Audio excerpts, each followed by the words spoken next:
Somos la Dirección de Educación Continua de la Pontificia Universidad Javeriana. Contamos con una sólida experiencia en estrategias de formación digital, tanto para el público en general como personalizadas para el sector empresarial y estatal. La tecnología nos inspira y creemos fielmente en la innovación con metodologías y pedagogías que promueven el diseño de experiencia de aprendizaje y la creación de recursos educativos digitales, atractivos y eficaces.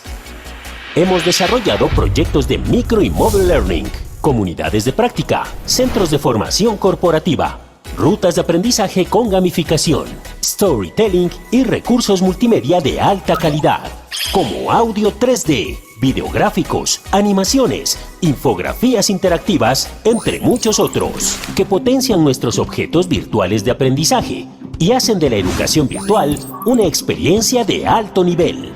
Nosotros tenemos la trayectoria, tú las ganas de avanzar. Únete a nuestros programas de educación virtual. Hagamos juntos la diferencia.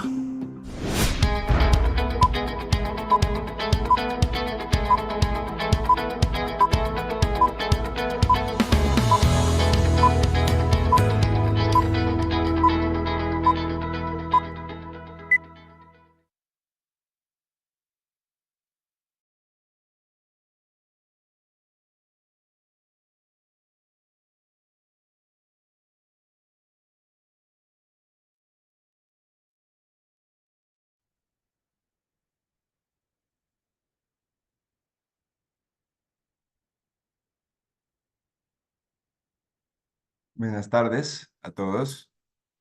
Espero que se encuentren muy bien. Esperamos que se encuentren muy bien. Quisiéramos recibir confirmación por el chat si se escucha. Se ve y se escucha todo bien. Ana, ¿estás por ahí? De la parte técnica. Sí, profe, ahí te escuchas bien. Bueno, muchas gracias. Bueno, con mucha alegría los recibimos. Esta charla se dicta de parte del Centro Latinoamericano de Estudios Védicos, de la Escuela de Valores Divinos y de la Javeriana, de la Universidad Javeriana de Bogotá, Colombia. Pues en principio quisiéramos agradecerle mucho a la universidad, a las directivas de educación continua, quienes han hecho que esto sea posible. Realmente han sido unas personas pues maravillosas y creo que este diálogo y esta alianza que está empezando ha sido muy fructífero en ambos sentidos. Me presento, mi nombre es Juan Camilo Mantilla. Yo soy profesor de la Universidad Javeriana de Humanidades. Tengo algunos años pues dando clases de Humanidades y de Comunicación Social y Filosofía acá. Y al mismo tiempo soy coordinador del Centro Latinoamericano de Estudios Védicos. Soy parte de la Escuela de Valores Divinos. Y bueno, eso digamos que me tiene aquí al día de hoy. Hoy nos iba a acompañar otro compañero de la escuela del Centro Latinoamericano de Estudios Védicos, Juan Carlos Montero, el Swami Rudrananda. Él hoy no puede estar por cuestiones internas de la organización. Entonces, bueno, esperamos que disfruten mucho esta charla y que podamos avanzar lo mejor posible con ella. Pues vamos a compartir pantalla.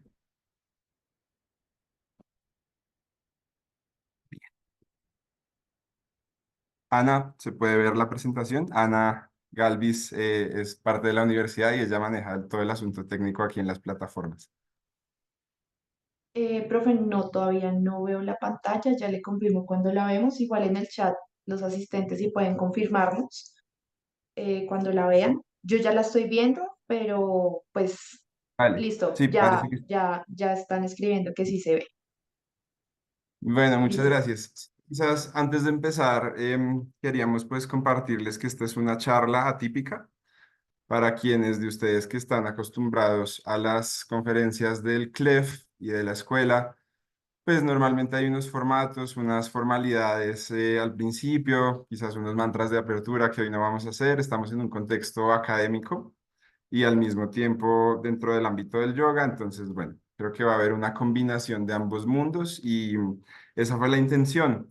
Si se fijan, pues desde el título, la historia profunda del yoga y de los Vedas, estamos intentando hacer una síntesis entre el aspecto histórico y académico, lo que han podido determinar investigadores que tienen métodos científicos rigurosos, revisados, y que escriben, pues, digámoslo así, entre comillas, la versión oficial de la historia. Sabemos que ese término, pues, igual no es 100% preciso, pero bueno, es el enfoque que hemos decidido darle, al mismo tiempo conservando, pues, una visión interna, profunda, también tradicional de lo que dicen los tratados del yoga y de los Vedas sobre esta disciplina. El subtítulo es Un recorrido por miles de años de desarrollo de la sabiduría más antigua de este ciclo de la humanidad y sus distintas filosofías y disciplinas yógicas. Bueno, entonces vamos a empezar. Yo le pido a Ana, la parte del equipo técnico, que si en algún momento se entrecorta la conexión o está mal el audio o la imagen, por favor me lo digan y así podemos solucionar. Entonces Listo, empezamos. perfecto, profe. Ah, perdón, profe. Para los asistentes comentarles que tenemos habilitado el chat. Solamente no tenemos habilitado ni la cámara ni el audio para los participantes, pero estamos pendientes de cualquier duda que tengan por medio del chat para comentársela al profe. Muchas gracias, Ana.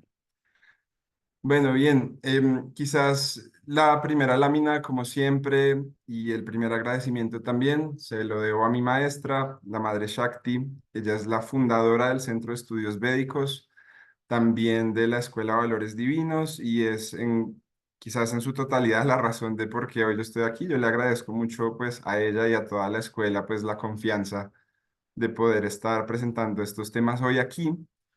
Buena parte de lo que vamos a exponer, pues viene de sus enseñanzas y de la recopilación que se ha hecho en la enseñanza de ella frente a toda la temática de la historia de los Vedas y de su amplia trayectoria por miles de años.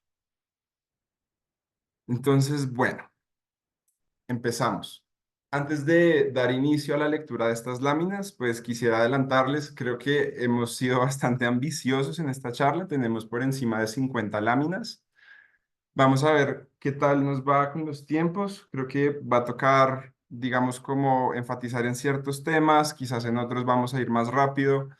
Esta presentación va a quedar grabada, vamos a poder hacérselas llegar entre hoy y mañana. Ténganos un poquito de paciencia en ese sentido. Vamos a ver en los tiempos en los que eso sea posible. Y bueno, nada, vamos a hacer nuestro mejor esfuerzo por cubrirlo todo, ¿no? Para empezar, entonces, claro, existe una historia de los Vedas y del yoga, así como existe una prehistoria del Veda de los Vedas y del yoga. Lo que marca la diferencia entre la historia y la prehistoria, en realidad son los registros escritos. Una de las definiciones, no es la única, entre historia y prehistoria es la cualidad de la escritura. Cuando se tiene un registro escrito sobre un evento, podemos decir que entonces comienza la historia humana y antes de eso tenemos, pues, lo que se considera como prehistoria. Dice aquí, hace aproximadamente 12.000 años, según diferentes registros, ocurrió un cataclismo que marcó al planeta y produjo la necesidad de una nueva revelación. Si bien existen tradiciones que sugieren que el origen del Veda, ahorita les contamos porque a veces decimos Veda y no Vedas, lo dejaríamos para dentro de un momento, que el origen del Veda se remonta a tiempos anteriores, incluso hablando del origen del universo. Se considera que el punto de partida fue una crisis planetaria a principios del presente ciclo precesional o Maha Yuga, lo cual habría sido el inicio del Veda en la Tierra. Bien, entonces comento muy rápidamente que algunas palabras aquí, pues, por ejemplo, la idea de Maha Yuga. Un Maha Yuga, según la astronomía de los Vedas, son 25.920 años. Eso es un cálculo que se hace alrededor del giro del eje del planeta Tierra en los cielos, en donde una vuelta completa de 360 grados, pues ocurre en ese tiempo. Y ese ciclo se divide en 4 ciclos, que son las edades de oro, plata, bronce y hierro. Y simplemente son como eras astronómicas en donde se dice que al principio de este ciclo, pues hubo un cataclismo y eso fue lo que produjo la necesidad de que se diera el Veda, digamos, para los propósitos del yoga y de la elevación de la conciencia, que ya hablaremos. Estamos hablando de la prehistoria. Entonces, si bien hay aproximaciones en donde, por ejemplo, el filósofo Platón dijo que eso habría ocurrido 9000 años antes de Solón, en sus propias palabras, en uno de sus diálogos, pues todavía es incierto de cuándo ocurrió esto. Les mostramos en principio una línea de tiempo en donde se marcan los hitos históricos. Al principio van a ver que son aproximaciones y conforme son fechas más cercanas al presente, vamos a ver que son mucho más precisas esas fechas y mucho más claros los eventos que se discuten. Vamos a dar una síntesis muy rápida de toda la charla y luego vamos a ir desglosándola por pasos. Bueno. Entonces, antes de esa prehistoria, no, perdón, después de esa prehistoria, hay buenos motivos para pensar que en el 8000 antes de Cristo al 6000 antes de Cristo, eso es entre 8000 y 10000 años atrás, fueron revelados los Vedas por unos seres conocidos como los sabios o los rishis. Particularmente hay motivos, evidencia para pensar que el Rig Veda fue escrito o por lo menos entonado ya desde sus tiempos. Luego tenemos la civilización del Valle del Indo. Seguimos hablando de historia antigua de la Tierra y de la India. Em, Se sabe que esa fue la primera cultura védica rastreable en términos de historia. Podemos pensar que ese es el primer momento en donde esta cosmovisión y este conocimiento se entroniza en una cultura y se puede entender como una cosmovisión, una visión filosófica de la vida, etcétera, de la primera cultura de la humanidad. 3000 años antes de Cristo a 1500 antes de Cristo, hace 5000 años. Ahí todavía digamos que no hablamos explícitamente de yoga, ya vamos a ver los diferentes momentos en donde entran ciertos conceptos y cómo este conocimiento va evolucionando conforme transcurren los siglos. Unas escrituras conocidas como los Upanishads y la filosofía Vedanta, que se conoce también como la segunda revelación del Veda, surge en el 1000 antes de Cristo y se desarrolla por varios siglos.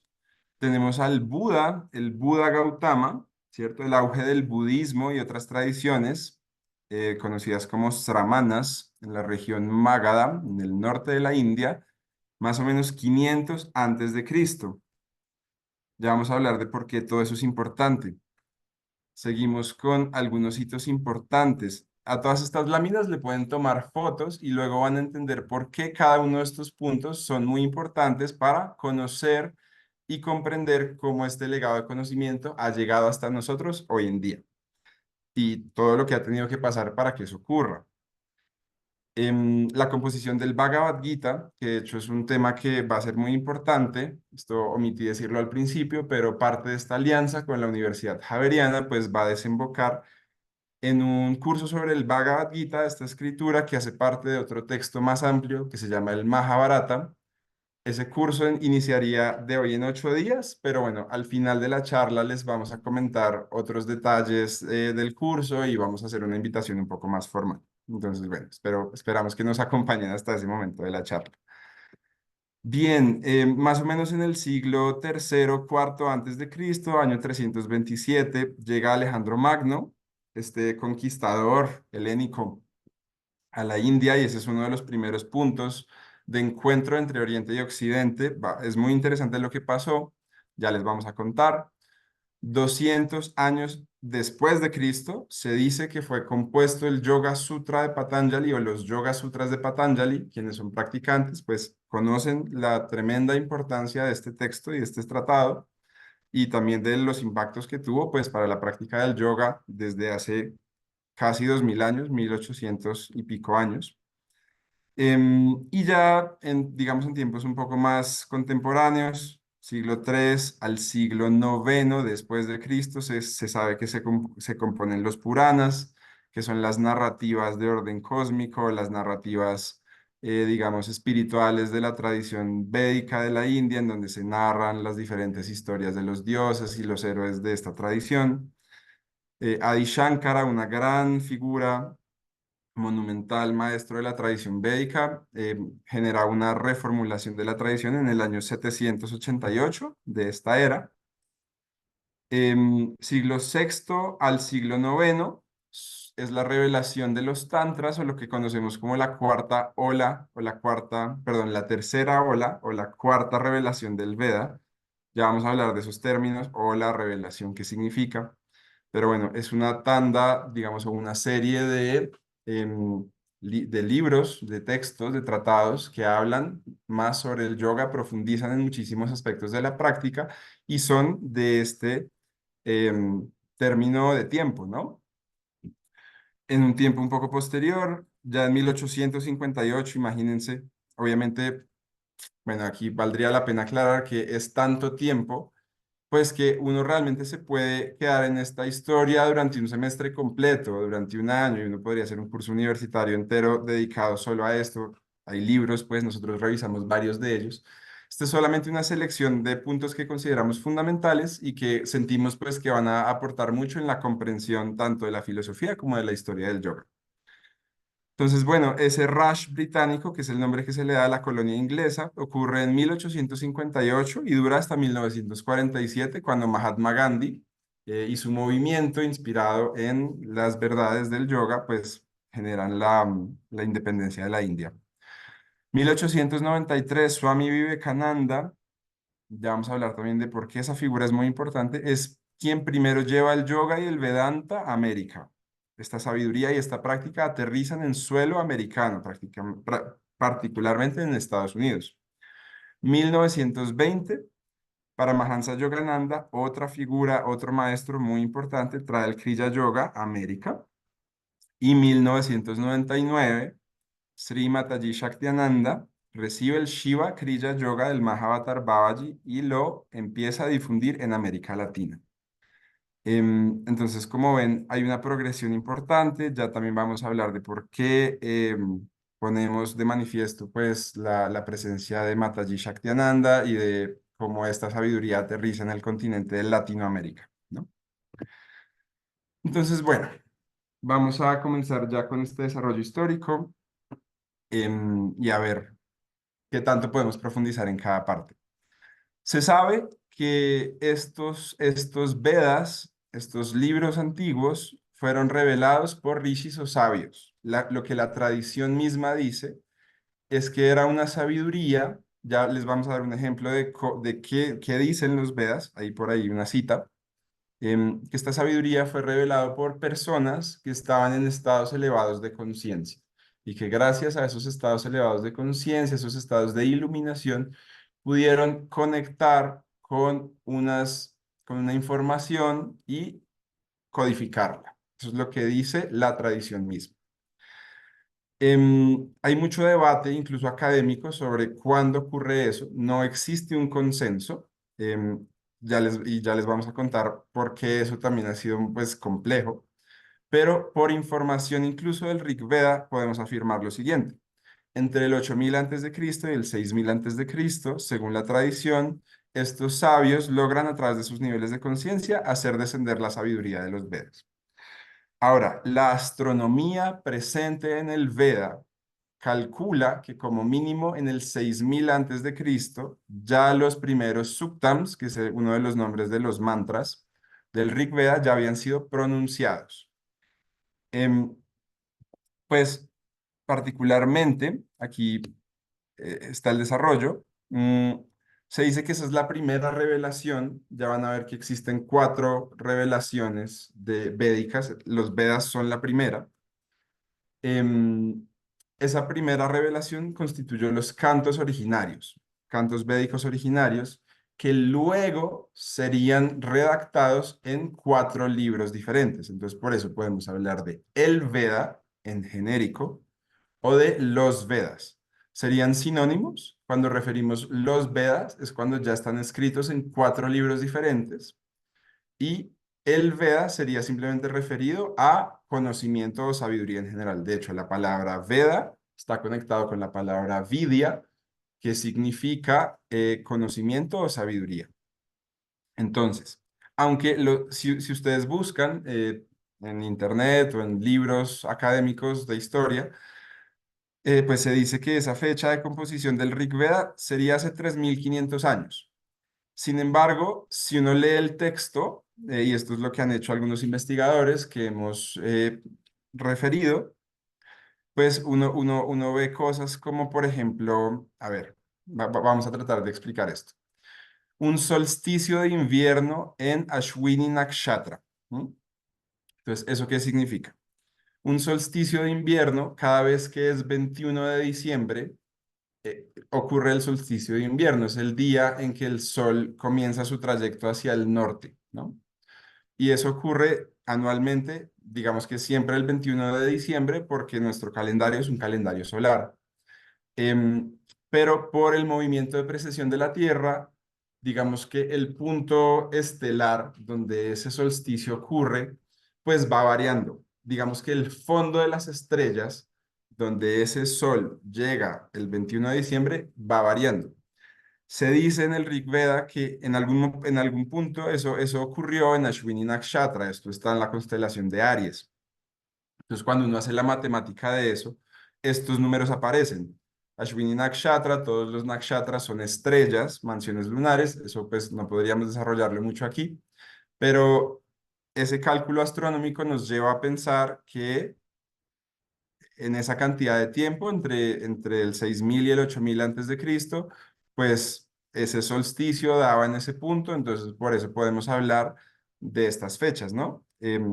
Esto es evidencia que es tenida o no en cuenta en los debates históricos, académicos, y hay como mucha discusión al respecto. Lo que les podemos decir de nuestra parte es que esta evidencia sería suficiente para afirmar la antigüedad milenaria de los Vedas y eso, pues digamos que si la academia lo aceptara plenamente, aunque falten ciertos detalles de la evidencia, podría modificar toda la lectura de la historia que tiene el ser humano hoy en día de sí mismo. Y incluso podríamos llegar a conocernos más o a redimensionar y reconceptualizar lo que es el ser humano y lo que es nuestra civilización. Bien, hablábamos hace poco de la civilización del Valle del Indo. Los vestigios que los arqueólogos han encontrado datan hasta el 3000 antes de Cristo, esto sería hace 5000 años. También existe un debate sobre esto, pero hay buena evidencia para afirmar que este fue el primer asentamiento rastreable historiográficamente de la tradición védica. La civilización del Valle del Indo en las ciudades de Mohenjo-Daro y Harappa en la región del Punjab en la frontera entre India y Pakistán en las faldas de los Himalayas. Entonces, muchos nombres, lo que pueden conservar de esta lámina sería que no sé si se ubican geográficamente, pero bueno, la India es como un cono, un subcontinente. Eso quiere decir que era un pedazo de tierra que no hacía parte de Asia y de Europa, sino que llega y se estrella contra Asia y Europa, y de hecho en ese proceso de estrellarse, la placa continental se sumerge debajo de Asia y esa compresión pues, hace que se levanten las montañas que hoy conocemos como los Himalayas, ¿no? Entonces mucha fricción, mucho fuego, bueno, permiten un montón de cosas, entre ellas que se levanten esas montañas y es en esa región que hoy en día es Kashmir, el Punjab y buena parte de Pakistán, en donde se ubican esas ruinas. Esta imagen que ustedes ven, pues realmente es una aproximación, no podemos decir que así era, pero pues bueno, digamos que sí existe una buena noción de que era una civilización muy avanzada. Aquí una cita del Veda como tal. Dice el Rig Veda, quien no conoce la verdad eterna del canto que habita en la sagrada sílaba en la que residen todas las divinidades, ¿qué puede él hacer con los Vedas? Permítenos que quienes conocen aquello se reúnan aquí. Como ven, pues es una cita mística, si se quiere esotérica. Hay algo de misterioso, de metafórico, de poético. Y en realidad estas de las citas, no quiero decir fáciles, pero de las más sencillas que pudimos encontrar. Realmente los Vedas son crípticos, ya van a ver por qué también. Y son los textos originarios de esta tradición y de todo lo que pasaría después, en donde ya surgen otros tratados más directamente relacionados con el yoga como lo conocemos hoy. Entonces, dicen algunos académicos que esa antigua religión védica se puede poner entre comillas porque no se podría entender como una religión formal, el concepto de religión es muy posterior. Los académicos ingleses del siglo XIX lo llamaron brahmanismo, ¿no? Básicamente porque era una cultura o un conocimiento dirigido o, si se quiere, pues orquestado por las castas brahmanas de la India. Su nombre tradicional realmente es el Sanatam Dharma. Sanatam Dharma significa Sanatam, eterno, Dharma, se puede traducir como ley divina o como camino, ¿no? Entonces, como el camino eterno o como la ley eterna. Se extiende tan atrás como la sabiduría misma de los Vedas. Las fechas comprobadas de la existencia de esta civilización se ubican cerca del 3000 antes de Cristo, hace 5000 años, pero se sugiere que durante milenios, antes incluso del Valle del Indo, estos himnos védicos ya resonaban en la zona de los Himalayas, transmitidos oralmente de generación en generación. Entonces ahí hay mucho de qué hablar y es muy interesante esto. Em, ya les hablo de esta imagen que está acá, pero bueno, es importante también el tema del lenguaje. Fíjense que en un punto en la historia, pues justamente cuando llegan los ingleses a la India como colonizadores, evidente, pues descubren los Vedas, descubren estos textos y cuando analizan el lenguaje se dan cuenta de que el sánscrito está relacionado con el griego y el latín. Según los europeos de esa época, el origen de la civilización hubiera estado en Grecia, ¿listo? En los filósofos presocráticos, en la antigua tradición de Atenas, bueno, etcétera, etcétera. Pero ellos ven estos registros, encuentran los Vedas que hubieran tenido 3000 años, que hubieran sido muy anteriores a la tradición helénica griega, y esto genera una revolución impresionante en la comprensión que el mundo tenía de la historia de la humanidad. El sánscrito es el lenguaje original en el que en el que están escritos los Vedas. A ver, de pronto, dejemos de compartir aquí un segundo para explicar esto. Entonces, el sánscrito es el primer lenguaje encontrado que permite el desarrollo de otros lenguajes antiguos como el persa, como el latín y como el griego. Em, o sea, no puedo profundizar todo lo que quisiera en este punto, pero vamos a tratar de hacerlo sucintamente. El Rig Veda es el texto más antiguo escrito en sánscrito. Las personas que escribieron el Rig Veda se identifican a sí mismos con la palabra Ario, ¿sí? Ario o Arya en sánscrito realmente es una palabra que significa noble ciudadano. Entonces el concepto de Ario, si ustedes pues conocen un poquito de historia de Europa del siglo XX, pues sabrán que fue tomado por el nazismo alemán para decir que eran una raza superior, ¿no? Brevemente, pues podemos mencionar que Hitler tuvo acceso al trabajo de algunos de esos investigadores europeos del siglo XIX que hicieron estas investigaciones y que forzaron la información y la evidencia para decir que el origen incluso de los Vedas y de la tradición védica habían sido alemanes o, bueno, digamos, Alemania pues no existía hace miles de años, pero personas provenientes del norte de Europa que viajaron por todo Asia, perdón, por Europa y por Asia y bajaron a la India. Existe la teoría de la invasión aria a la India, que evidentemente pues no podemos abordar todo, pero es un debate en donde se especula si los compositores de los Vedas eran nativos de la India o eran personas que vinieron desde el norte de Europa y de Asia y que se instalaron pues en el continente indio.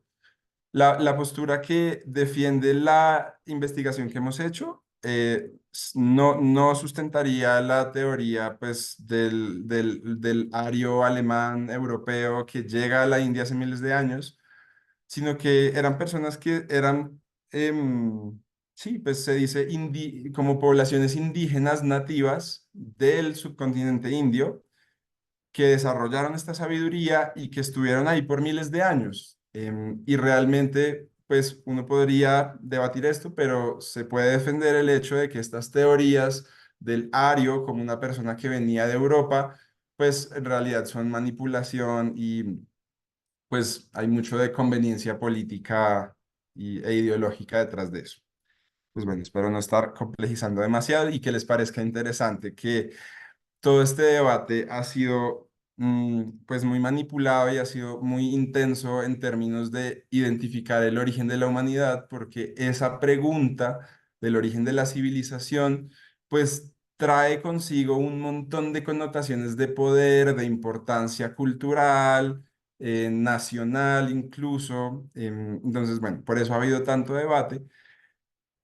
Y digamos que en esta charla podemos defender el hecho de que la tradición védica y el sánscrito originario, pues son en efecto el origen de otras lenguas. Si bien esta conversación sigue abierta, pues hay buenos motivos para pensar que eso es así. Bueno, habría mucho más por decir al respecto por ejemplo, de esta imagen. Podemos decir simplemente que esta imagen pues es parte del Valle del Indo. Ustedes la van a encontrar en muchos lugares y en muchos libros sobre historia antigua del yoga. Pues en breves palabras podemos decir que es una de las primeras imágenes de una persona sentada o sí, como presentada en una postura del yoga, y por eso se cree que esta es la cultura originaria del yoga y que este pues hito también marca buena parte de la historia que estamos tejiendo. Bueno,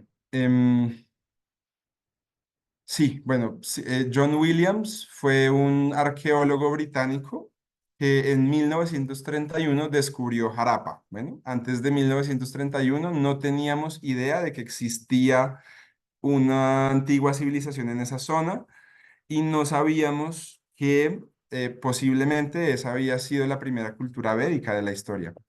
Entonces queríamos leer muy, muy rápido esta cita de él. Bueno, no sé si, creo que de pronto por tiempo no la voy a leer, le pueden tomar una foto. Básicamente lo que dice esta cita es que en su momento hubo una revolución tal en donde ellos entendieron que lo que habían encontrado en la India era de la magnitud de las pirámides de Egipto, ¿sí? Y podían identificar que esa cultura era altamente avanzada y que podía ser incluso superior también a Mesopotamia, que bueno, como saben, es por ahí por Irán, Babilonia, etcétera, que también es de las civilizaciones del mundo antiguo pues más importantes. Y este investigador decía que en el Valle del Indo se encontraba algo de esa magnitud y que pues hoy en día ya vemos que no tuvo la resonancia o la importancia, no se le dio la importancia que en realidad tenía a nivel global, pudiendo haberla tenido, ¿no? Bien, bueno, pasamos a otro punto fundamental, un par de miles de años después. El yoga, una revolución histórica, auge de los Upanishads y el Vedanta, el asentamiento en el Valle del Ganges.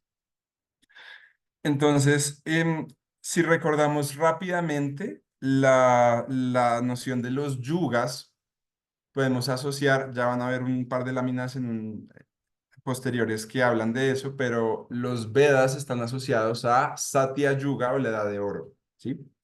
Entonces se dice que son como las escrituras más elevadas y que en parte por eso son muy difíciles de entender. Se dice tradicionalmente pues que no contamos con la suficiente conciencia para acceder a su mensaje.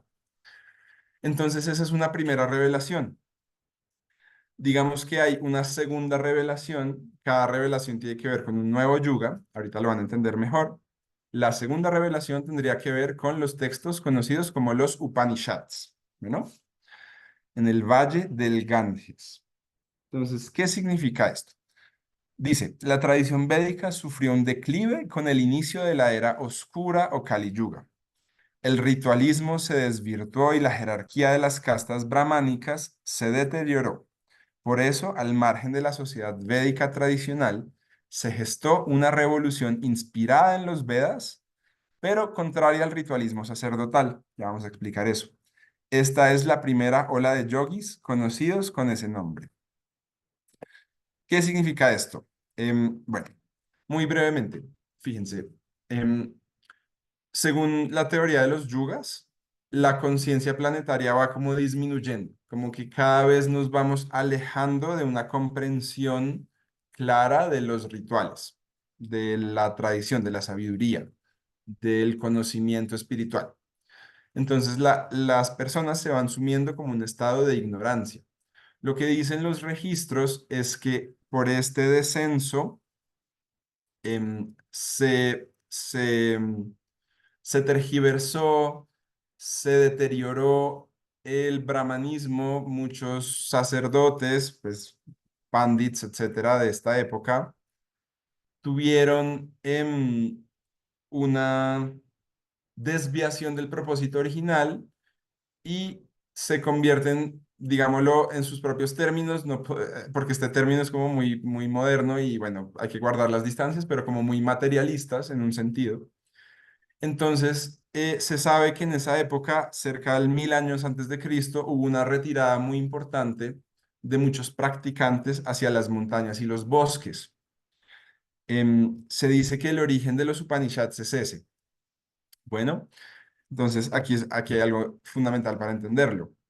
Se dice que el Katha Upanishad es uno de estos textos, el texto originario del yoga. Como el primer texto que habla del yoga como una práctica es el Katha Upanishad. Esta literatura inspiró a practicantes ascetas y renunciantes de la época a buscar la divinidad mediante prácticas de austeridad y meditación. En este momento, el Ashtanga Yoga de Patanjali, o sea, no existían los Yoga Sutras, no había sido sistematizado aún. Pero estos practicantes ya buscaban escapar del materialismo de su época, fundando su camino ascético hacia la divinidad. Entonces, lo que significa estas láminas, este punto de la charla, es que en esta nueva revelación, digamos que hay una separación entre, piénsenlo así, la sociedad era védica en su totalidad. Esto es una sociedad védica, ¿sí? De hecho, el Buda nació en una sociedad védica tradicional, dirigida por el sistema de castas, que también era otra cosa muy distinta en su momento, gobernada pues por los cánones de los Vedas, etcétera, etcétera. Y es en un momento en donde estos practicantes dicen, oiga, como el sistema social como lo conocemos, no nos está conduciendo a logros totales de liberación, de expansión de la conciencia. Entonces, estos textos enseñan una vida de renuncia, ¿sí? Por eso salen de la sociedad, se ubican en matas, en monasterios, en diferentes comunidades a lo largo de las montañas y ahí es donde desarrollan sus prácticas, ¿no? Y por eso los Upanishads son una segunda revelación, son distintos a los Vedas, son otro tipo de texto, sin embargo refieren a los Vedas constantemente, pero son una segunda ola, ¿no? Una segunda revelación. Bueno, muy brevemente, esto es una diapositiva pues, que muestra la relación entre diferentes yugas o eras planetarias y los diferentes tipos de literatura védica que se asocian a cada una, ¿no?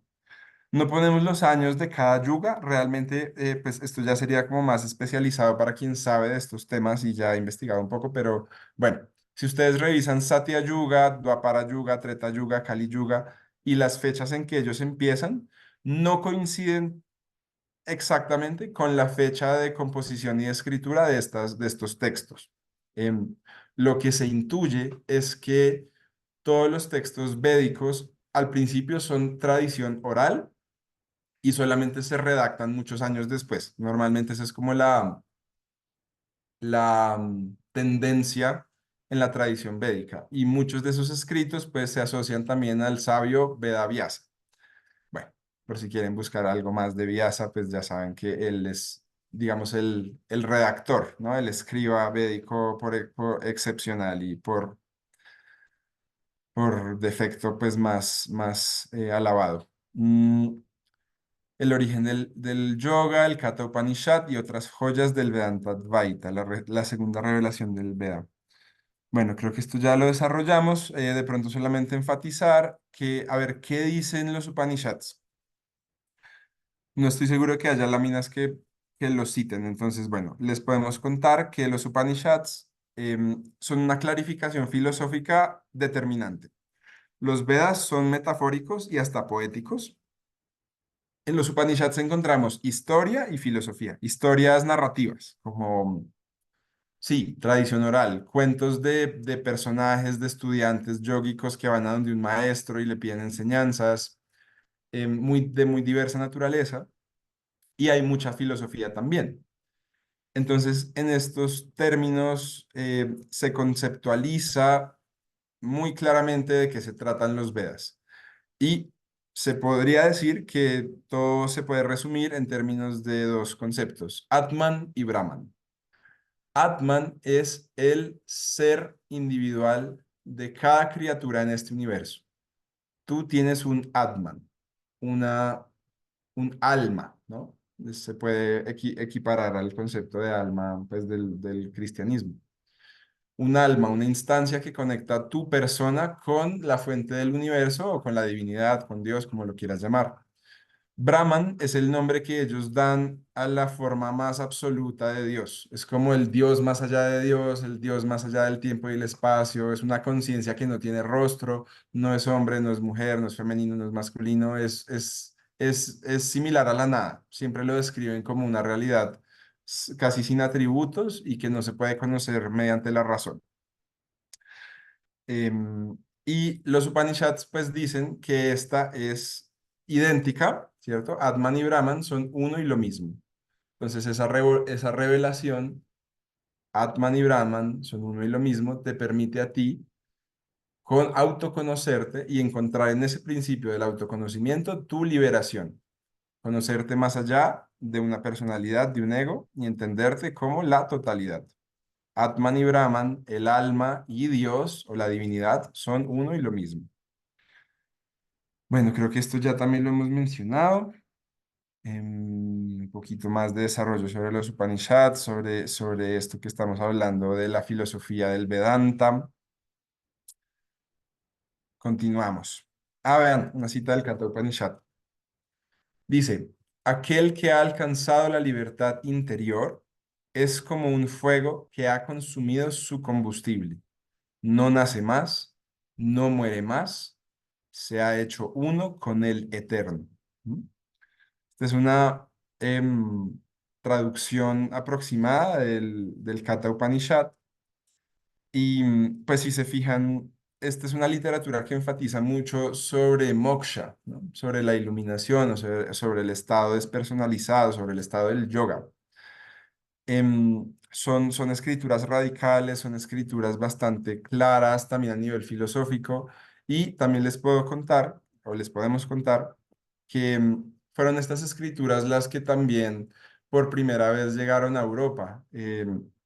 Los Upanishads fueron traducidos al árabe, al persa particularmente, del persa al latín, y por eso uno puede, o sea, digamos que parte de lo que investigamos fue que los primeros momentos en donde el Veda y el Vedanta llegan a Europa, pues son por ahí en el siglo, saben, con la colonización y con la era medieval en los años 1300, 1400 por ahí.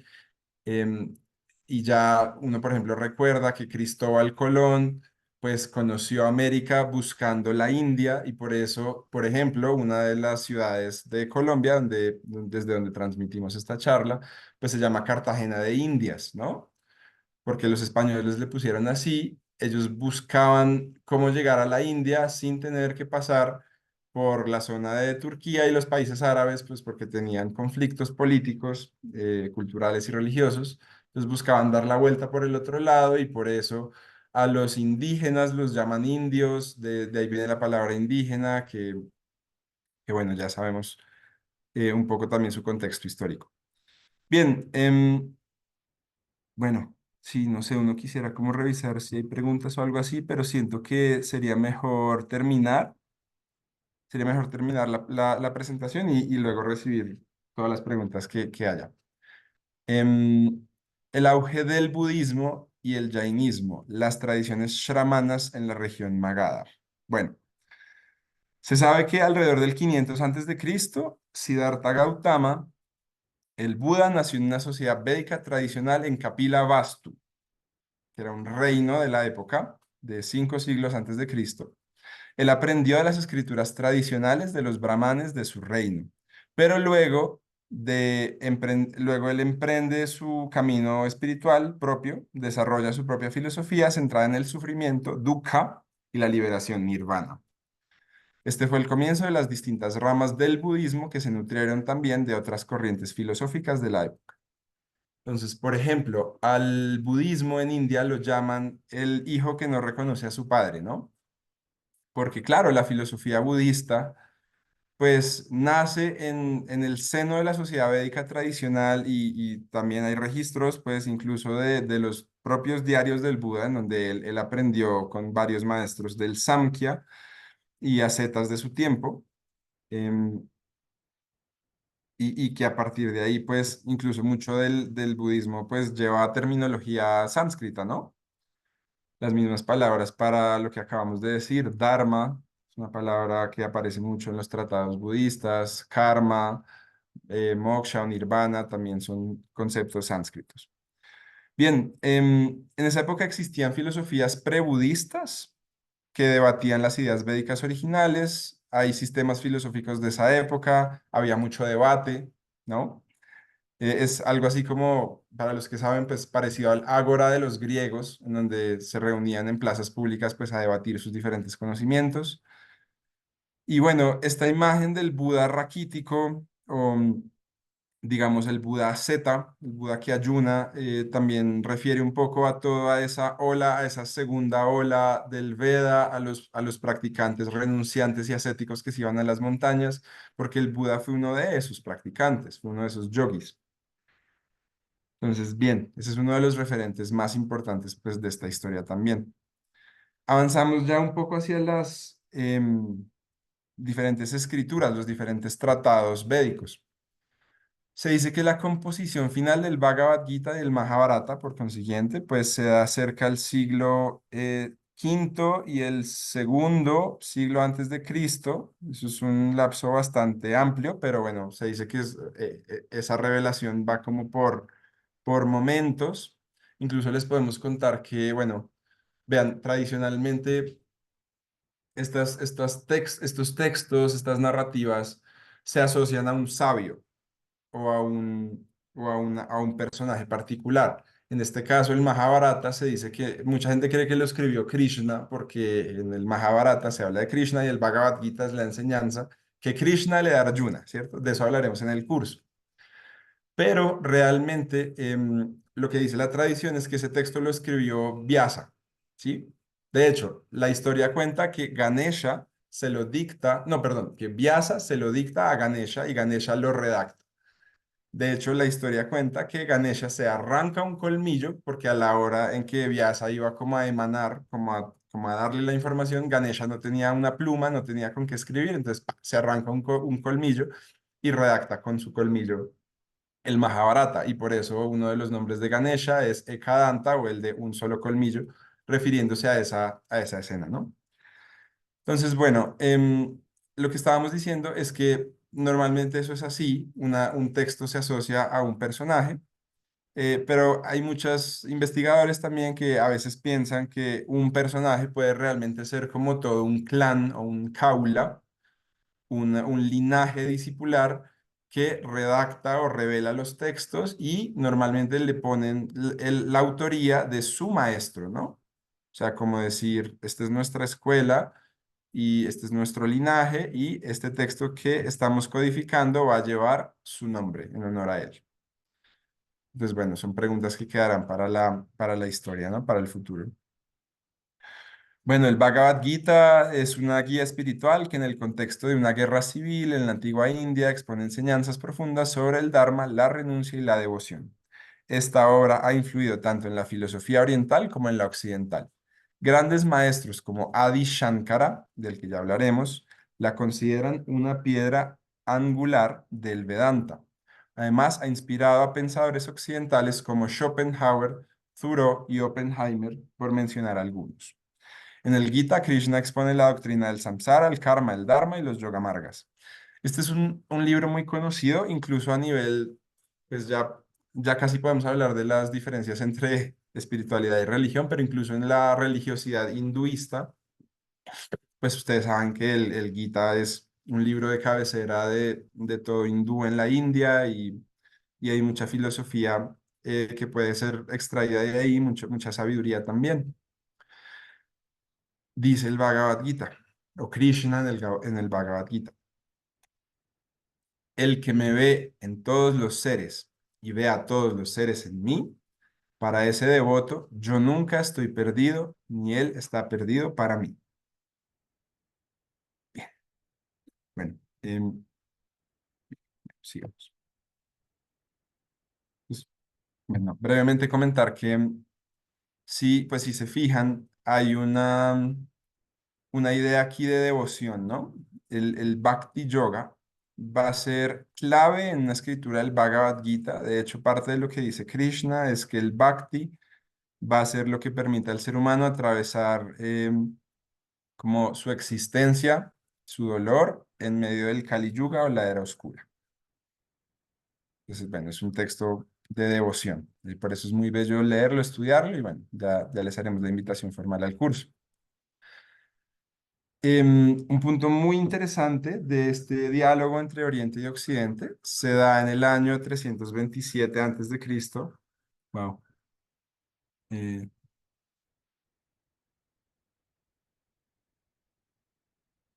bueno, algo pasó, no sé si ustedes están viendo una raya en la pantalla, disculpen, no fui yo, no sé quién fue. Bueno, sigamos. En el año 327 antes de Cristo, Alejandro Magno, que era un conquistador helénico, griego. De hecho, les cuento, pues, según la historia, Alejandro Magno estudió con Aristóteles, ¿no? O sea, fue con Aristóteles, el gran filósofo, discípulo de Platón, que había sido a su vez discípulo de Sócrates, pues fue el maestro, el profesor de Alejandro Magno. Entonces, Alejandro el Grande, como lo llamaban, llegó a la India durante su campaña de conquista en Asia, después de cruzar el río Indo libró la batalla del Hidaspes contra el rey Poros en el 327 a.C. Este fue uno de los últimos grandes enfrentamientos de Alejandro antes de que su ejército se rehusara a continuar más hacia el este, obligándolo a regresar. Eran tiempos muy duros, ellos iban en barco. Alejandro estaba en una odisea de conquistar el mundo, pero una curiosidad histórica de él, pues, es que realmente él tenía una apreciación cultural de las diferentes naciones a las que llegaba.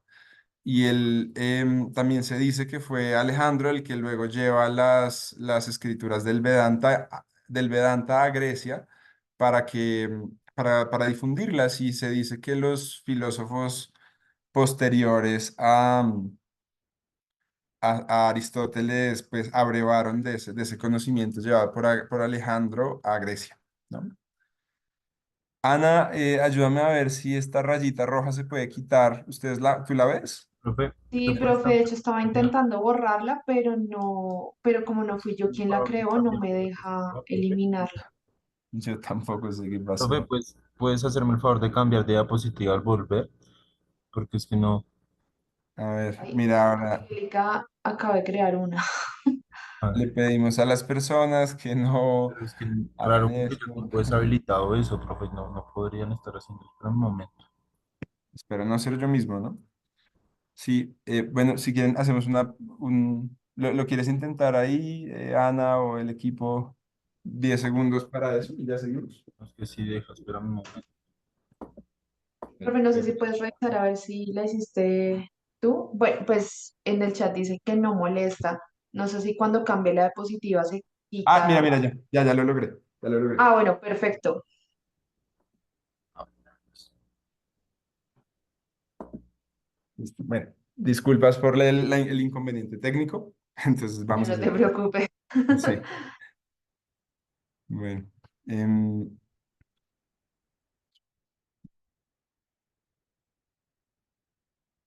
listo. Bueno, pasamos por Alejandro. Es un gran punto de contacto entre Oriente y Occidente. Y lo que él cuenta incluso en sus propias pues, registros, en su diario, en el diario que escribían de sus viajes, era que él quiso, él llegó como está en esta imagen, él llegó a hablar con los yogis de la India, presentándose como un gran rey, ¿no? Digamos, así como lo pinta la imagen, como, bueno, si no, no quiero decir nada informal, pero bueno, eso, pretendiendo ser alguien muy grande. Y él escribe que se impactó por su alta sabiduría porque los yogis no respondieron a su pretensión de poder. Ellos le dijeron, cuando uno lee la crónica, él dice algo así como que los yogis no reconocían su majestad porque en realidad él solo tenía poder en este mundo y ellos aspiraban a un mundo más allá, ¿no? Como quien dice, yo en realidad, o sea, tú tienes poder en este mundo, pero yo no pertenezco a este mundo, yo de hecho quiero alcanzar la trascendencia de este mundo. Y él cuenta que tuvo una gran impresión por ese momento y esa es parte de la apreciación que él hace en la India en sus crónicas, ¿no? Pues bueno, es muy bello también ver cómo esta cultura, estos Vedas, esta tradición yógica le ha enseñado tanto a la humanidad desde hace tanto tiempo. Bien, bueno, llegamos a los Yoga Sutras. Creo que vamos bien de tiempo. Los Yoga Sutras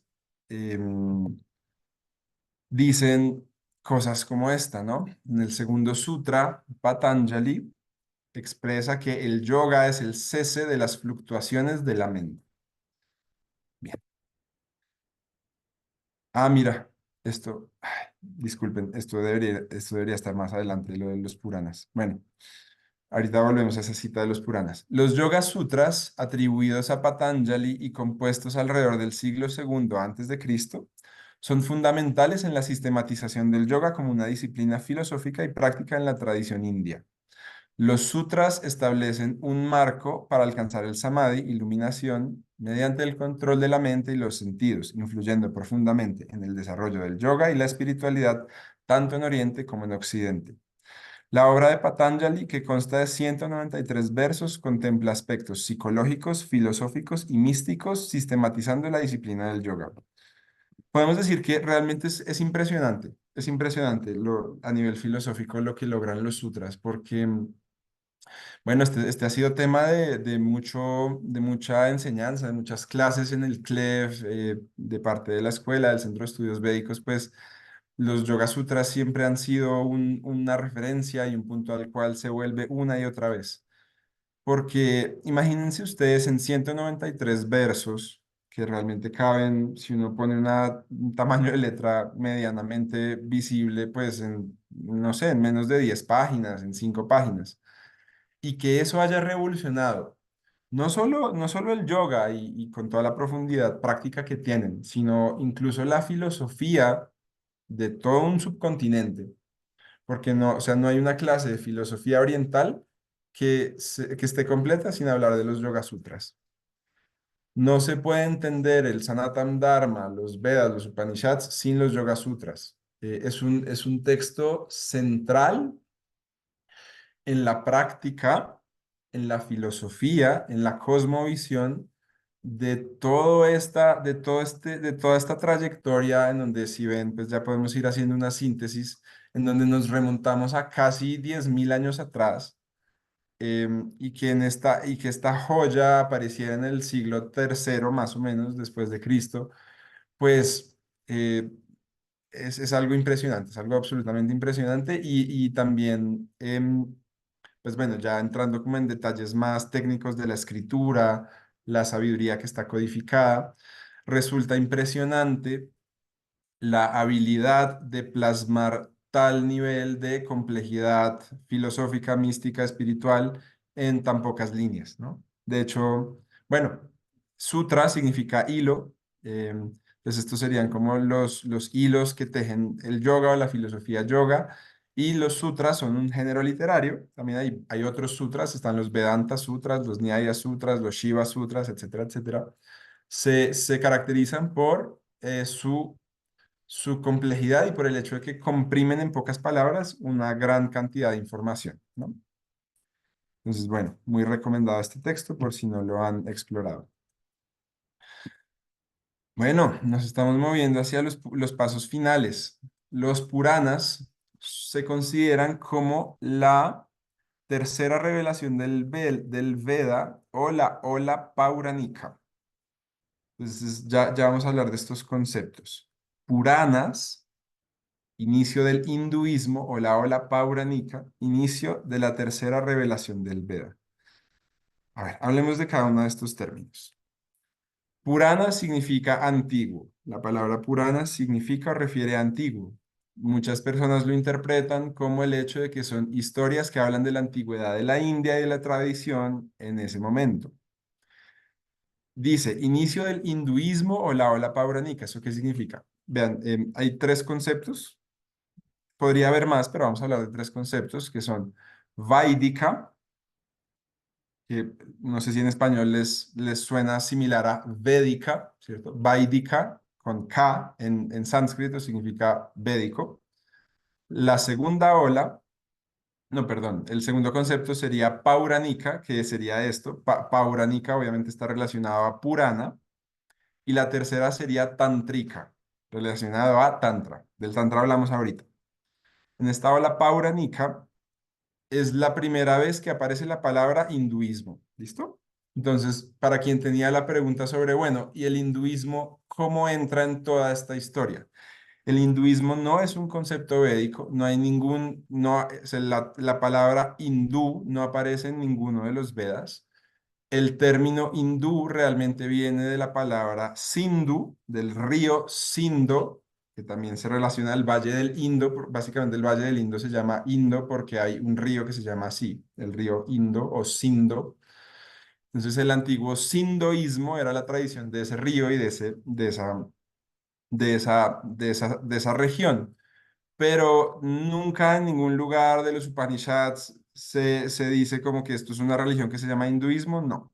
Eso fue un término que implementaron los ingleses durante la colonización en la India, que refería a todo el compendio de prácticas asociadas a los Vedas, al yoga, a los Puranas, a los Upanishads, a los Tantras, etcétera, etcétera. De hecho, muchos practicantes dentro de estas tradiciones del yoga en la India, pues no se conciben a sí mismos como hindúes, ¿no? O sea, hay olas, hay tradiciones, hay linajes que se consideran a sí mismas independientes del hinduismo, y eso es totalmente válido, así como también nosotros entendemos y somos sensibles el hecho de que quienes se identifican a sí mismos como hindúes, pues aprecien los Vedas y aprecien todas estas escrituras como las fuentes de su tradición. Bueno, pero es importante saber que no necesariamente aplica el término religión y no necesariamente aplica el término hindú, porque estas son palabras que no aparecen en los tratados originales y por ende no representan su sabiduría en su totalidad. Bueno, espero haber sido claro con eso. A esta la nombramos la tercera revelación del Veda, la primera, los Vedas como tal, la segunda, los Upanishads, la tercera, los Puranas. Bueno, ahora sí podemos ver el ejemplo del Shiva Purana. Entonces, ¿cómo son los Puranas? Son narrativas de divinidades, de dioses, por eso, pues, como verán, el hinduismo sí se nutre mucho de eso. O sea, si uno va a la India hoy en día, va a haber festivales en donde la gente se disfraza de Ganesha, del dios elefante, de Hanuman, el dios mono y así. Obviamente toda esa narrativa, toda esa cosmovisión tiene unos significados, pues, místicos, internos, complejos, muy elevados. No podemos entrar en todo ahorita. Pero bueno, aquí les traemos un ejemplo para que puedan tener una sensación de cómo es un Purana. Dice el Shiva Purana: Por decreto divino, este niño, nacido del cuerpo de Parvati y dotado de la cabeza de un elefante, será conocido como Ganesha, el líder de los ganas o ejércitos y el eliminador de obstáculos. Todos los dioses le rendirán adoración antes de emprender cualquier tarea. Entonces, esta es una de esas citas que muestran un poco el estilo de los Puranas, ¿no? Son historias, son narrativas, cuentan hechos, em, que pasa un poco como en la Biblia, ¿no? O sea, habrá quien crea que esto pues literalmente ocurrió así, ¿no? Y entonces a una persona le quitaron la cabeza y le pusieron la de un elefante. Habrá gente que crea en la historia de Adán y Eva, etcétera, pero siempre tienen una lectura metafórica interna y relacionable con con los arquetipos de la conciencia, pues que al final hablan es de tu ser, de tu alma y de tu proceso de evolución espiritual en este planeta.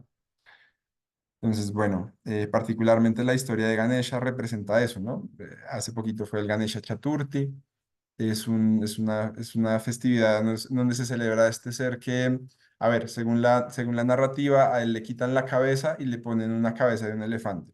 En breve, podemos decir, él pierde el ego, ¿cierto? La cabeza, la mente racional, y a cambio obtiene la sabiduría, que es el elefante. Entonces, eso es como una metáfora que habla de cómo se crece en conciencia y se expande en conciencia. Habría otras cosas, otros detalles por hablar, pero bueno, ya saben que vamos así a vuelo rasante por muchos temas en este momento. Bueno, se enfatizan en los Puranas, en esta revelación, en esta tercera revelación, dos cosas fundamentales. Lo primero, las vías del Bhakti. Los Puranas empiezan a ser escritos, según dicen los académicos, entre la tercera y el noveno siglo después de Cristo, o sea, así años entre el 200 y el 900 algo, se componen los 18 Mahapuranas, atribuidos tradicionalmente a Vyasa. Constituyen la tercera revelación del Veda, enfocada en narrativa sobre deidades, sabios y reyes de la tradición védica.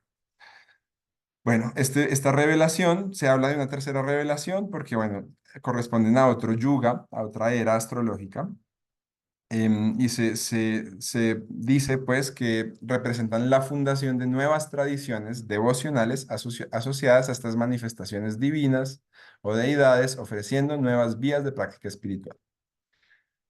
Bueno, también el tema del politeísmo, me parece importante hablar de esto. Miles de dioses, una conciencia. Los Puranas narran la historia del universo desde su creación hasta su destrucción, abarcando genealogías de dioses, héroes y sabios, así como cosmogonía y mitología. Deidades, algunas particulares. Bueno, no dice lo que quería enfatizar. Es el hecho de que, claro, el hinduismo se ve como una religión politeísta. Realmente, si uno se remite a la filosofía védica, pues no hay lugar al politeísmo, porque al final todas estas manifestaciones de deidades que ustedes habrán visto, como las que ya mencioné, como las que se mencionan aquí, son solo expresiones de una única divinidad. Entonces, de hecho, ese es el punto central del Vedanta, ¿no?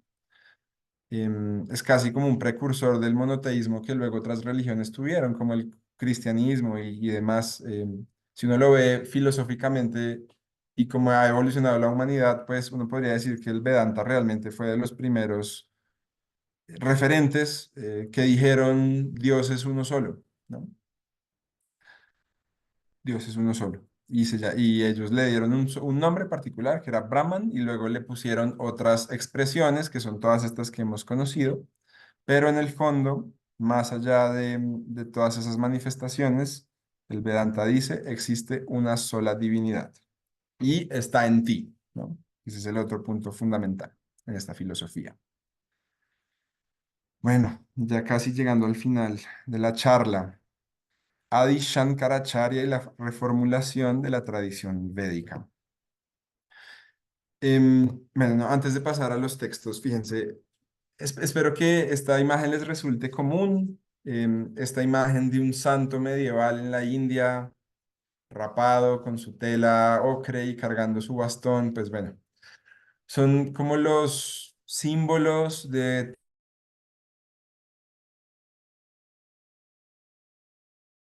relacionado al siglo octavo de esta era, a los años 700. Ahí también hay debate sobre su fecha de nacimiento. Se dice que nace en Kerala, se dice que desde muy joven despierta, se dice que recuerda escrituras, que es capaz de recitarlas. Desde muy joven emprende su búsqueda por un maestro, lo encuentra, se entrena, realiza prácticas intensas, alcanza su liberación y luego emprende su viaje de enseñar el Vedanta por toda la India.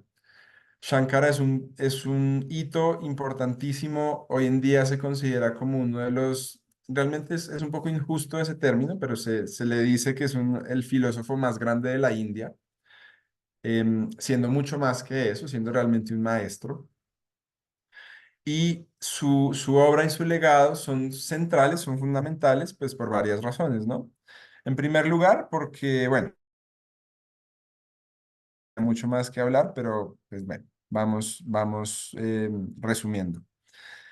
Em, en primer lugar, consolida la escuela del Advaita Vedanta, con sus comentarios hechos a las diferentes escrituras, como los Upanishads, el Bhagavad Gita los Brahma Sutras, que son el otro texto central del Vedanta, pues consolida esa escuela filosófica, revitaliza el Dharma, ¿cierto? Enseña por toda la India y bueno, esto que dice en el segundo punto, Shankaracharya Sampradaya, también significa que él funda lo que se conoce como la antigua orden de los swamis, que son, bueno, seres que se entregan en servicio a la labor de su maestro y a establecer la enseñanza y la reestructuración que él propone. No podríamos hablar en detalle de esto, pero bueno, él establece 4 monasterios en las 4 esquinas de la India, al norte, al sur, al este y al oeste. Establece un Shankaracharya que hereda, digamos, como su apellido, ¿cierto? Porque él era Adi Shankara y así le pone como el título a los demás sucesores.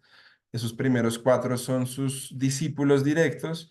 Luego de esos 4 surgen otros 4, se vuelven 8 y hay un linaje ininterrumpido desde la época de Shankara, hace más o menos 1200 o 1300 años hasta nuestros días. Y hoy en día existen Shankaracharyas que sostienen también esta filosofía en la India actualmente. Bueno, la revelación tántrica es el cuarto tipo de texto o de género literario derivado de los Vedas. Se considera una cuarta revelación, está asociado al Kali Yuga o a la era oscura y tiene cualidades muy particulares. Dicen, entre los siglos sexto y noveno emergieron los tantras, textos sagrados que representaron una dimensión esotérica y ritualista del Dharma. Estos textos enfatizan el cuerpo humano como un reino atravesado por fuerzas cósmicas, divinas y terrenales. Los tantras se fundamentan en el uso del mantra como vehículo para la activación de la energía kundalini y se recrean en contextos herméticos accesibles solo mediante iniciación. Termino de leer y explicamos un poquito, desarrollamos de qué se trata. Los tantras introducen prácticas rituales y meditativas para trascender las limitaciones del cuerpo y la mente y alcanzar la liberación o moksha. Bueno, para quienes tenían una noción externa del tantra, pues yo creo que ya lo desmontamos, ¿no? Normalmente hoy en día, si ustedes pues buscan por ahí en internet qué es tantra, en la primera página de Google les van a aparecer, bueno, aspectos relacionados a sexualidad sagrada.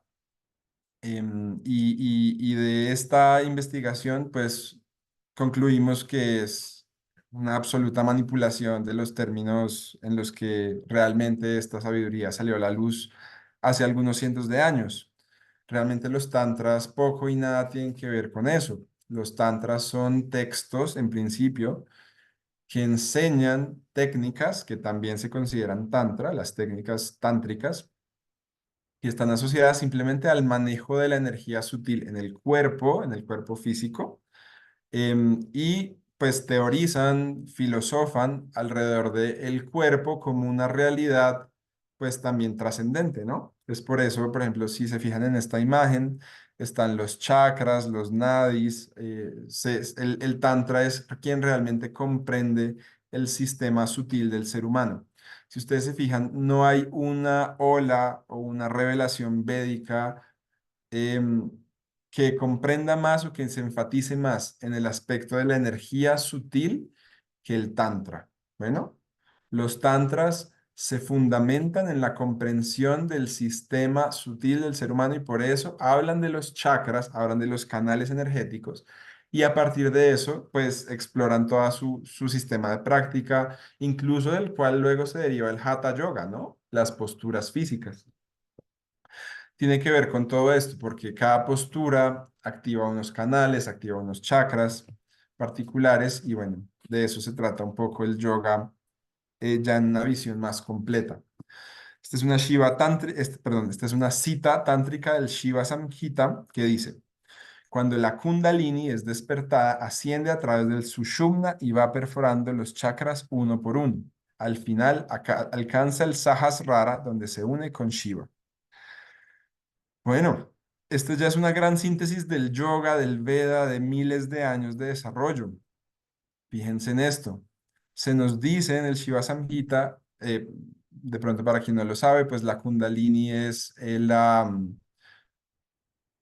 sí, como digámoslo así, como la condensación de la conciencia de un ser humano en su primer chakra. Se dice que es como una energía que asciende perdón, a través y verticalmente por la columna vertebral, activando distintos chakras y culmina su trayecto en Sahasrara, que es aquí encima de la coronilla, y en eso consiste pues como el camino espiritual, la práctica, el yoga, etcétera, etcétera. Estos nombres, Sahasrara, simplemente el nombre del último chakra, Sushumna es el canal central y se une con Shiva, que es la deidad principal, el nombre primordial pues de la divinidad, y en ese momento pues se dice que se alcanza la iluminación, ¿no? Entonces, algo que a mí me llama mucho la atención es que, por ejemplo, o sea, la iluminación es un concepto, claro, o sea, véanlo desde un punto de vista netamente como académico y filosófico. La iluminación en los libros que hemos estado hablando esta hora y 20 que ya llevamos, ya casi vamos a terminar, se describe de distintas maneras en diferentes revelaciones védicas, en diferentes olas, en diferentes momentos de la historia, ¿no? En el Rig Veda se habla de la inmortalidad y en los Upanishads también se habla de que no se muere más. Pero en el Rig Veda, pues aunque hay quienes dicen que sí se habla de los chakras y del sistema sutil, por algunas metáforas que existen en diferentes pasajes del Rig Veda, pues realmente se concreta, se condensa en los tantras toda esta comprensión del sistema sutil humano y lo que al final, pues, digamos, como sistematiza y como que concreta la potencia de las técnicas tántricas, que son de las más avanzadas, también porque están, pues, más cerquita, ¿no? O sea, el Veda ha tenido mucho tiempo para ir actualizándose, los sabios, los seres de alta conexión, bueno, no sé si llamarlo así, pero bueno, por lo menos el desarrollo filosófico de estas prácticas va avanzando. Bueno, ya cerca al final de la charla, durante el Raj británico es la forma de mencionar la época colonial de Inglaterra, de 1858 a 1947, se implementan políticas que influenciaron la reformulación del hinduismo. Bueno, o sea, hubo un impacto importante de parte de Inglaterra en cómo pues en las dinámicas internas de la tradición del yoga internamente en India y cómo eso también de alguna manera luego globaliza el yoga. Fíjense en esto. Estoy aquí. Los británicos promovieron el estudio académico y la decodificación de los textos sagrados hindúes, se podría decir, o del Dharma también, védicos, lo que llevó a una reinterpretación de la tradición en un contexto moderno y al inicio de su globalización. Este es el punto en donde surgen todos estos debates que les comentábamos sobre el origen de de la civilización, el origen del primer lenguaje, todo el debate frente a quiénes son los arios, si son los blancos o si son los indios o si son quiénes. Em, bueno, hay un montón de apropiación cultural, hay mucha manipulación. La India cambió rotundamente durante esta época y pues se destacan momentos y personajes importantes como lo puede ser Mahatma Gandhi, ¿cierto? Que aboga por la independencia de la India y promoviendo la no violencia, en sánscrito ahimsa, que es uno de los principios centrales de los Yoga Sutras de Patanjali. Entonces vemos una vez más cómo esta filosofía tiene un impacto global y va llevando a momentos tan importantes como la liberación de la India, que es uno de los países, quizás el segundo más poblado del mundo después de China, si no me equivoco, disculpen si me equivoqué en eso, pero de los más poblados de de todo el planeta. Entonces, realmente el yoga ha transformado el mundo, no es una metáfora, no es un eufemismo y no es una exageración decirlo así. Además, el Raj británico facilitó la difusión global del hinduismo, del Sanatana Dharma. Ahí ya son términos pues que uno puede ir de cierta forma pues adaptando, en parte debido a la diáspora india resultante de las políticas coloniales. Claro, muchos indios pues salen de la India, son contratados o llevados a otras colonias inglesas, a Estados Unidos, etcétera, etcétera. Y por ende, muchos conceptos y prácticas originarias del suelo indio, como el yoga y la meditación, comienzan a ser conocidos y practicados fuera de la India, marcando el comienzo de una nueva era de expansión espiritual. Entonces, este es el punto en donde también vemos que incluso los aspectos culturales de la historia tienen una relevancia y un impacto en las tradiciones espirituales así de antiguas, ¿no? Bien, aquí hay un momento importantísimo. 1893, el yoga llega a América, ¿no? Al continente que conocemos como América. Tenemos una imagen de Swami Vivekananda, que él fue, pues, no sé si decirlo de pronto en mis propias palabras para descansar un poco de la presentación. Bueno, bien. Entonces, Swami Vivekananda, que fue discípulo de un gran maestro en India llamado Ramakrishna Paramahansa, es entrenado por su maestro realmente durante muy poco tiempo. Él coincidió con Ramakrishna en pocos años. Y en ese breve tiempo, pues forman el legado de Ramakrishna y él se erige como un gran erudito del conocimiento del Vedanta.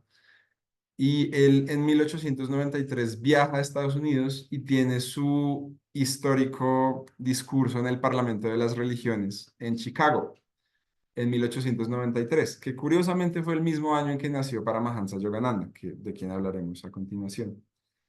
Entonces, Yogananda, podríamos citar muchos otros maestros modernos y figuras, pero Vivekananda pues tiene esa connotación, esa cualidad de haber sido quien primero habló de estos temas en una conferencia, digamos, donde había estadounidenses, donde era como un congreso, así en un contexto pues más globalizado, ¿no? Entonces, por eso representa un momento bastante importante en la globalización del yoga y de esta sabiduría a lo largo de la historia. Imagínense desde hace 10.000 años en unas aldeas en Mohenjo-Daro y en Harappa llegar de repente a un edificio pues con miles de americanos en Chicago es un trayecto impresionante, largo y bueno, que hemos cubierto en la medida de lo posible en este momento, ¿no? En estos momentos. Yogananda. Entre 1920 y 1954, Paramahansa Yogananda se destacó como una figura fundamental en la expansión del yoga y la espiritualidad de la India en Occidente. Inspirado por su maestro Swami Sri Yukteswar, Yogananda impartió las enseñanzas del Kriya Yoga integrando ciencia, religión o espiritualidad, y su llegada a Estados Unidos en 1920 y la posterior publicación de su influyente obra Autobiografía de un Yogi en el 46 marcaron hitos en la expansión del yoga en Occidente. Sobre él hay un documental y todo, pues muy recomendado. Lo que podemos mencionar por lo pronto es que, por supuesto, si ya Vivekananda había traído el yoga y el Vedanta, Yogananda trajo el Kriya Yoga, más particularmente, ¿no? Otra vía del yoga, una de las más importantes. No podemos hablar en profundidad y como realmente merecería hablar de este tipo de yoga, que se dice pues que es de los más abarcantes. Pero bueno, en su libro Autobiografía de un Yogi, que también pasó a la historia, se trae como estas enseñanzas espirituales de India y las da a conocer a miles y miles de personas en este lado del mundo. Bien, bueno, llegando al final de esta charla, Mataji Shaktiananda, mi gurú, mi maestra, fundadora de la Escuela de Valores Divinos y del Centro de Estudios Védicos. Es la primera mujer nacida en América Latina en ser reconocida como maestra y en recibir el título tradicional de Mahamandaleshwar por parte de las altas jerarquías de esta tradición en India. Su enseñanza es llamada Shiva Kriya Yoga, recibida de su maestro y guía, el Mahavatar Babaji, en una renovación del milenario Kriya Yoga en esta parte del mundo. Entonces diríamos que, bueno, miles de años, no se puede decir que culminan acá, pero nos llevan hasta acá. Mataji Shaktiananda pues es el primer referente de un maestro nacido en América Latina. Es un momento en donde una vez más la sabiduría del Veda, de este legado, los conocimientos del yoga, de esta disciplina, aterrizan muy firmemente en América Latina. Y bueno, es el inicio también de una gran aventura. Entonces, pues, bueno, muy agradecido con ella también de poder ser parte de esta aventura y de poder hacer este recuento histórico hasta el presente. Bien, bien, ya llegando a la hora y media, entonces hacemos una síntesis muy breve, ¿no? Para finalizar. Existe una prehistoria del Veda que nos remitiría antes de que los Vedas fueran escritos. No deja de ser una especulación, pero bueno, hay referentes que quieren situarlo alrededor de hace 12.000, a veces se dice 13.000 años. Luego, los sabios revelan estos códigos mínimo 6.000 años antes de Cristo, eso sería hace 8.000 años a partir de hoy, o 10.000, ¿no? Se podrían mover un poco las fechas, adelante o atrás, dependiendo de lo que se lea. Tenemos la primera civilización védica de la historia de la humanidad en el Valle del Indo, en la frontera entre India y Pakistán, hace 5.000 años. Hace 3.000 años tenemos los Upanishads, la segunda revelación de los Vedas, el asentamiento en el Valle del Indo. El yoga como tal surge en un texto conocido como el Katha Upanishad, como el primer texto que habla del yoga en sí. Hace 2.500 años, 500 antes de Cristo, surge el Buda y un montón de tradiciones cercanas en India. Por esa época también se compone el Mahabharata, el Bhagavad Gita. Alejandro Magno, representando a todo Occidente por lo menos en este contexto, ¿no? Llega en el siglo 3, 4 antes de Cristo a la India, aprende un montón y se lleva buena parte de su sabiduría hacia Grecia. Luego, ya en la era común, Patanjali redacta los Yoga Sutras cerca del año 200. Los Puranas son revelados, por lo menos redactados, según los registros que tenemos, en el siglo III y el siglo IX. Repetimos, estas fechas pueden variar, pueden no ser tan precisas, puede que estos textos fueran tradición oral antes de ser escritos. Adi Shankaracharya reformula la tradición en el siglo VIII de la era común. Un poquito después vienen las revelaciones tántricas, la ola tántrica, la cuarta ola del Veda relacionada al Kali Yuga. La India es tomada en 1858 por Inglaterra, en 1947 es su independencia, Vivekananda trae esta sabiduría a América en 1893. En 1920, Paramahansa Yogananda trae el yoga, el Kriya Yoga, a América.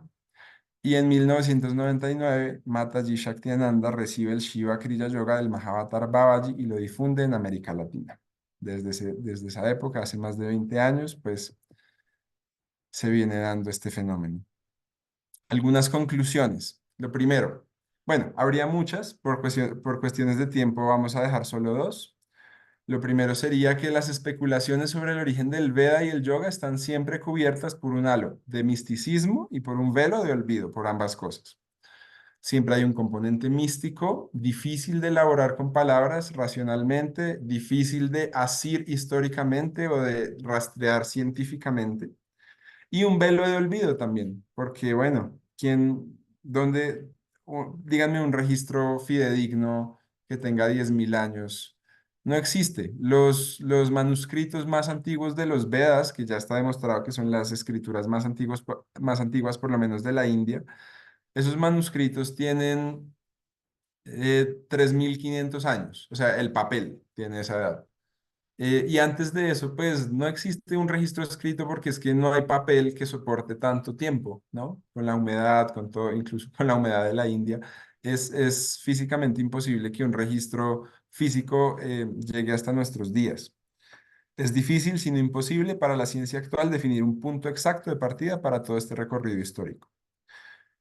Luego, un legado eterno. Lo cierto es que el registro del Veda no puede tener menos de 7.500 a 8.500 años, dados los cálculos astronómicos disponibles en sus postulados. Perdón, ahí debería decir 10.500, lo sentimos. Y lo demás es un recorrido extraordinario de cómo este legado de sabiduría ha sabido surcar los milenios y adaptarse a cada tiempo para seguir brindando siempre una respuesta a la humanidad. Entonces, al final es eterno. Bueno, la tradición dice que es una sabiduría eterna, así se llama, Sanatam Dharma. El resto de conclusiones las pueden sacar por ustedes mismos. Por aquí algo de literatura, no fueron pocos los libros revisados, también agradecemos mucho pues a las enseñanzas de Mataji Shaktiananda, de donde surge todo el conocimiento impartido el día de hoy. Aquí hay algo de información por si les interesa revisar otras charlas que se han dictado desde el CLEF. Sí, ahí están las redes sociales, el mail, etcétera, etcétera. Por último, ay, Dios mío. Ay, perdón, fallé. No está la diapositiva del curso del Bhagavad Gita, entonces me voy a devolver acá.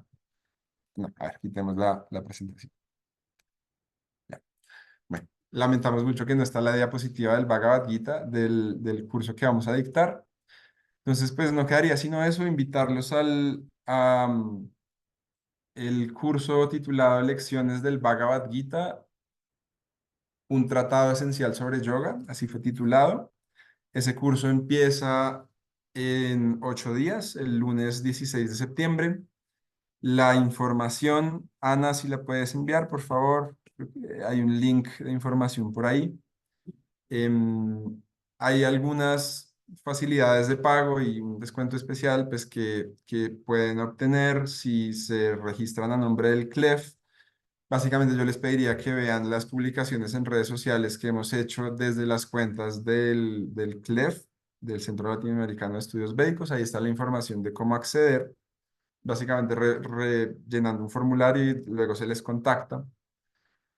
Y no quedaría más sino agradecer de todo corazón pues a mi maestra, a mis maestros, a la Universidad Javeriana por permitirnos este espacio, a Viviana Cuellar, que es la coordinadora de espiritualidad, que nos ha permitido pues estar aquí hoy. Y bueno, creo que, Ana, no sé si podríamos destinar unos minuticos a preguntas, si estaría bien con ustedes alargarnos un poquitín para resolver algunas inquietudes. Profe, no estamos un poquito pasados Encima del del tiempo. tiempo. Sí. Entonces, pues nada, igualmente agradecerles a todos, sobre todo a ti, pues Vale, por darnos todos tus conocimientos. Lo mismo que dijo el profe, invitarlos a todos a ser parte del curso que se abre en 8 días, que el link lo acabamos de dejar en el chat y pues les estaremos compartiendo el, el video pues de la grabación Bueno, vale, sí, muchas gracias. Entendemos lo del tiempo, disculpen. Si en una próxima oportunidad podremos responder preguntas o, bueno, también pueden conectarse al curso. Entonces, bueno, agradecido siempre. Ana, si quieres, puedes cerrar la grabación y, bueno, hasta aquí llegamos. Muchas gracias. Om Namah Shivaya.